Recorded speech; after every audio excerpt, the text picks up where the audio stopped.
أعوذ بالله من الشيطان الرجيم. بسم الله الرحمن الرحيم.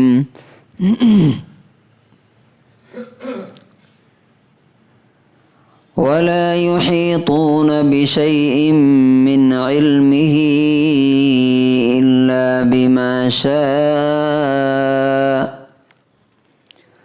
وسع كرسيه السماوات والأرض ولا يؤوده حفظهما وهو العلي العظيم.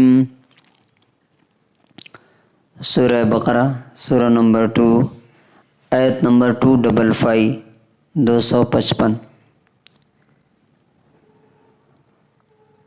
اور وہ لوگ اس کے علم کا، اس کے گیان کا، نالج کا کوئی بھی حصہ نہیں لے سکتے ہیں سوائے اس کے جو اللہ تعالیٰ انہیں دینا چاہے. اور اس کی کرسی اور اس کی حکومت آسمان و زمین سب کو گھیرے ہوئے، اور ان دونوں کی حفاظت، پروٹیکشن اور رکشا اس کو تھکاتی نہیں، اور وہ بہت بلند، بہت اونچا اور بہت اعلیٰ، بہت بڑا ہے.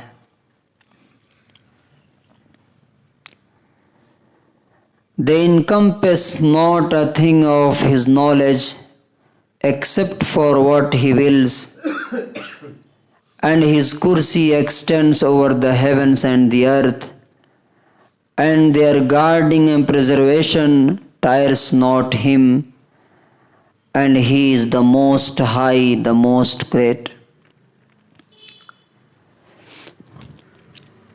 اللہ تعالیٰ نے اپنا جو انٹروڈکشن اور تعارف ہندی میں کہتے ہیں پریچے کرایا ہے کہ کیا اس کی طرح کوئی اور ہو سکتا ہے کیا؟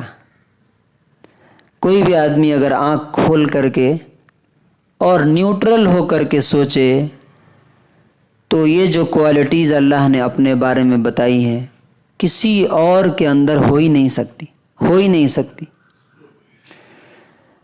تو اس میں سے کئی چیزیں اوپر گزر چکی ہیں. آج 3 چیزیں اور ہیں جو اللہ تعالیٰ اپنے بارے میں بتاتا ہے، اور آپ دیکھیے کہ کیا کوئی اور ایسا ہے کیا.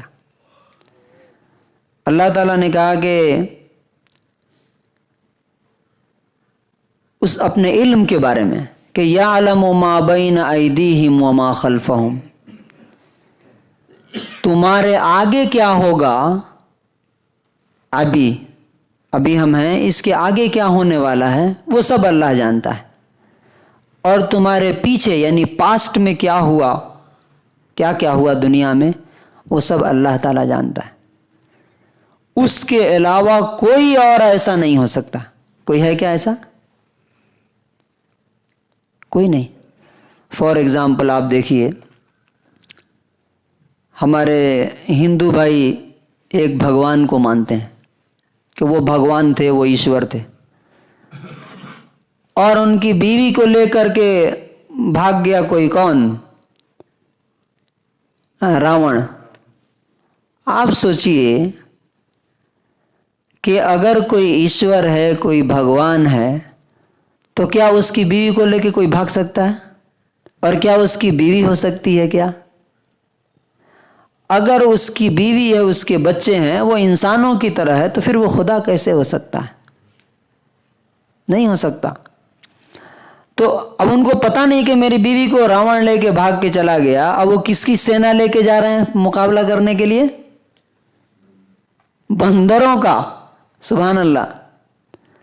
اللہ تعالیٰ یہاں بولتا ہے کہ آگے کیا ہوگا اور پیچھے کیا ہوا، اسی کو کہتے ہیں غیب کا علم.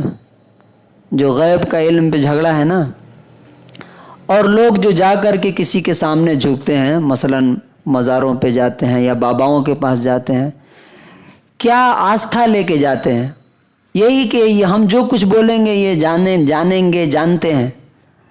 اب دیکھیں رسول اللہ صلی اللہ علیہ وسلم جب ان کو اللہ تبارک و تعالیٰ نے کہا کہ تم غیب نہیں جانتے ہو، غیب مطلب انسین، جو تمہارے سامنے نہیں ہے، نہ پیچھے کا نہ آگے کا، اور ایک دو نہیں سینکڑوں مثالیں ہیں، اس میں سے 2 مثال میں آپ کے سامنے رکھتا ہوں۔ سورہ اعراف کی آیت نمبر 188 میں اللہ تعالیٰ کہتا ہے کہ اے نبی آپ کہہ دیجئے قل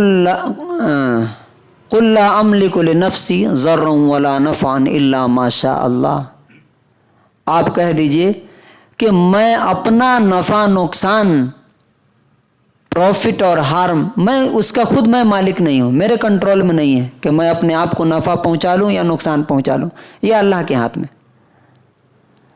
اور وَلَوْ كُنْتُ أَعْلَمُ الْغَيْبِ، اگر مجھے آگے پیچھے ساری باتوں کا علم ہوتا، نالج ہوتا، گیان ہوتا، تو لَسْتَكْثَرْتُ مِنَ الْخَيْرِ، بہت ساری بھلائی میں خود اپنے لیے جمع کر لیتا، وَمَا مَسَّنِيَ السُّوءُ، اور مجھے کوئی تکلیف نہیں ہوتی۔ کیوں؟ مجھے معلوم آگے یہ ہونے والا ہے، میں اس کا پروٹیکشن کر لیتا۔ اس کا بہترین اگزامپل کیا ہے؟ نبی صلی اللہ علیہ وسلم نے ایک بار 70 صحابہ کو نجد کے علاقے میں بھیجا، وہ لوگ آئے تھے کہ وہاں کے لوگ مسلمان ہو رہے ہیں، آپ بھیج دیجئے۔ نبی صلی اللہ علیہ وسلم نے 70 قاری صحابہ کو، عالم اسکالرز کو، ان کو سکھانے کے لیے بھیجا، لیکن ساتھ ساتھ آپ نے یہ بھی بولا کہ مجھے ڈر ہے، ان لوگوں کی طرف سے خطرہ ہے۔ لیکن انہوں نے کہا نہیں، خطرہ مت لیجئے، کوئی ڈینجر نہیں ہے، ہم ہیں نا۔ اور انہوں نے لے جا کر کے وہ 70 صحابہ کو نماز کی حالت میں ذبح کر دیا، قتل کر دیا باضابطہ۔ اور نبی صلی اللہ علیہ وسلم کو اتنی تکلیف ہوئی کہ 1 مہینے تک ان کے لیے قرض کرد بد دعا سراپتے رہے نماز کے اندر۔ سوال یہ ہے کہ اگر نبی صلی اللہ علیہ وسلم غیب کی بات جانتے تھے، یعنی آگے پیچھے ساری چیزیں ان کو معلوم تھی، تو کیا انہوں نے جان بوجھ کر کے صحابہ کرام کو قتل کرا دیا؟ نعوذ باللہ، کوئی نہیں ایسا کر سکتا۔ اسی طرح آپ دیکھیے پیچھے کا علم خود قرآن میں ہے کہ مکے کے مشرکین نے پوچھا کہ کہف والوں کے بارے میں بتائیے، کیو والوں کے بارے میں، وہ کون تھے؟ روح کے بارے میں بتائیے کہ روح کیا ہے اور ذوالقرنین کیا ہے۔ تو کیا نبی صلی اللہ علیہ وسلم نے فوراً جواب دے دیا؟ اگر آپ کے پاس آگے پیچھے سب کا علم اور نالج تھا تو آپ فوراً بتا دیتے نا۔ آپ نے کیا کہا؟ کل بتاؤں گا، لیکن وہ کل نہیں ہوا، کئی دن کے بعد وحی اتری۔ تو نبی صلی اللہ علیہ وسلم یا کوئی بھی انسان، اللہ تعالیٰ بولتا ہے۔